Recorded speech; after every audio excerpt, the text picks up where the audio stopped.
Hello friends, this is Music Man from his man cave, and tonight I'm going to talk about the brand new car.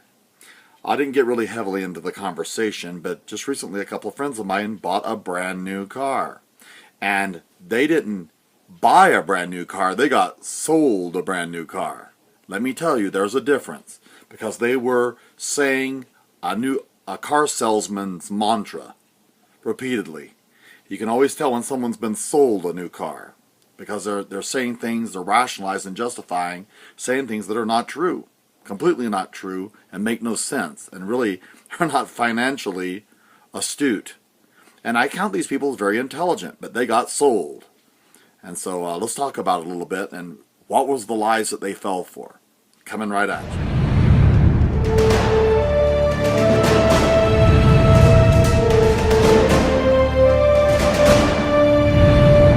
Friends, Music Man from his man cave. So, these friends are trying to convince me that buying a brand new car was an intelligent decision because the gas hog, the vehicle they had sitting in their driveway that was paid off free and clear, that was in good working order, still the paint is shiny, they need to go out and buy a car that was more gas friendly. Well, so they got rid of a car that gets probably 25 miles of the gallon to buy a car that gets probably 35, 40 miles of the gallon. Of course, they're claiming that it gets 44 miles of the gallon. Yeah. The Prius brags that, and it doesn't even get it most of the time. Why? Because of the way people drive. It's just a fact. But let's take a step back for a second. So, you have a car sitting in the driveway that's completely paid off free and clear, and you go out and buy a $20,000 brand new car. How much gas would $20,000 buy? I already did the math, and you can just sit down and do the math too. With a big gas hog and something that only gets 20-25 miles a gallon, you're probably only going to spend another $500 to $700 a year on gas. So divides 700 into $20,000. That argument just fell all to pieces. It doesn't make any sense, does it? They could have driven that car for 20 more years. It's in perfect working condition, so the gas argument doesn't hold any water. Why don't they just say the truth? We just wanted to go buy a new car for status or whatever reason, because it was not to save any money, because they did not do their research. If they would have done their research, they'd have seen that it was a better deal just to keep the car sitting in their driveway that was in perfect working condition and to pay the gas. They'd have saved themselves actually about $18,000. So, the gas argument. Okay. The second thing that they argued was that at least we have a warranty. Well, I've talked about something before in my reviews that was taught to me by an engineering friend of mine named Neil Massard, and that's the Weibull curve, the age of machinery, the age of TVs, dishwashers, refrigerators.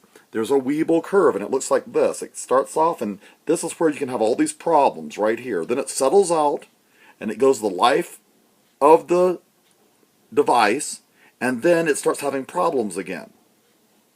The Weibull curve. Look it up. I think it's Wiebull in engineering term. Now, the bottom line is, for TVs and cars and so forth, you only need probably with a car, probably a 6-month warranty.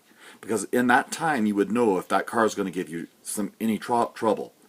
It is very rare today that you have a massive engine failure, or driveline failure, or transmission fallout. It's rare. Yeah, those people get on the internet and they rave about it, but how many cars are sold every day? I have 3 cars that one has 180 and the other have over 200,000 miles, and their transmissions are going great, and their engines are going great.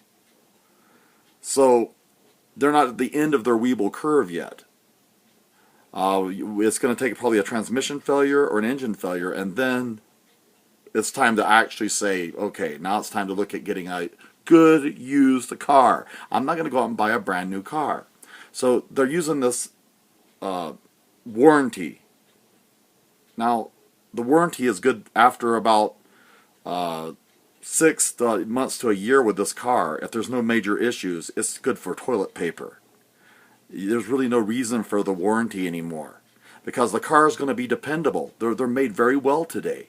Fuel injection, so you don't have the carburetor with a little bit of the gas getting into the oil. They're just better made. And so that wow doesn't hold water. It doesn't hold water. And those are the arguments that I heard. So the gas doesn't hold water. Okay? Then I did a little more research. I looked at how much it cost for the exact car they bought a few years old. They could have saved themselves, believe it or not. This is going to be staggering to you. I'm just guesstimating that this car is about around $20,000. Actually, its retail is $22,000. It now sells a couple of years old with 11 to 20,000 miles on it for $11,000 to $15,000. Think about that one. So why did they go buy a brand new car? Well, let's just be honest. The reason they went and bought a brand new car is they got sold because they were saying what car salesmen say. A car salesman, if you hear a lie long enough, you'll start to believe it. And that's what happened to them. They got sold. That's why you should stay away from car dealers. Now, I consider these people intelligent, but obviously they aren't being truthful or forthright, or they're not as intelligent as I thought they were, because the best deal out there is to buy a car that's not brand new, not a 2014, 2015. It's to wait a few years and let somebody take that initial depreciation, and that's when to buy the car. Take it to a reliable mechanic, let them look it over, listen to it, hook it up to a computer, pay that $100. Pay the $100. That's chicken scratch compared to what you're about to pay. Everybody knows my views, and you can look about cars. The brand new car, no matter how you try to paint it, no matter how you try to sell it to me, it's a bad deal. I challenge anyone down below to tell me when it's a good deal to buy a brand new car. It's not. It's just not there. It just doesn't exist. The reason people buy brand new cars is because they want to. That's it. Otherwise, it is not a rational transaction. You're losing money on the deal. And those warranties are a waste of time. And they're a waste of money. And believe me, in the price of the car, you paid for the warranty. And you can buy a lot of gas for $20,000. A lot of gas. If it was $10 a gallon, you could drive the thing for 10 years. Anyway, I digress. The brand new car. I'm not buying it. Still not buying it. It's a joke. And they do not know what they're talking about. Remember, this site is for people that are actually interested in saving money, not being stupid with money, and finding ways to live cheaper. So if that's you, now if you want to go out and buy a brand new car, go ahead. But don't tell me that it's a great decision. And you might say, well, that's none of your business. Actually, it is. It is my business. Because these people, do you think they have enough money saved for retirement? Who's going to take care of them? How are they going to afford all this? And there's more issues that I can't go into here because they're friends of mine that I know that it is falling on me. It does hurt me that they make bad financial decisions. So anyway, the brand new car. Wow. Bad. Dumb deal. Even if you could pay cash for it, it's a bad deal. It's just not good financial planning. It doesn't make any sense. Anyway, challenge me. Challenge me.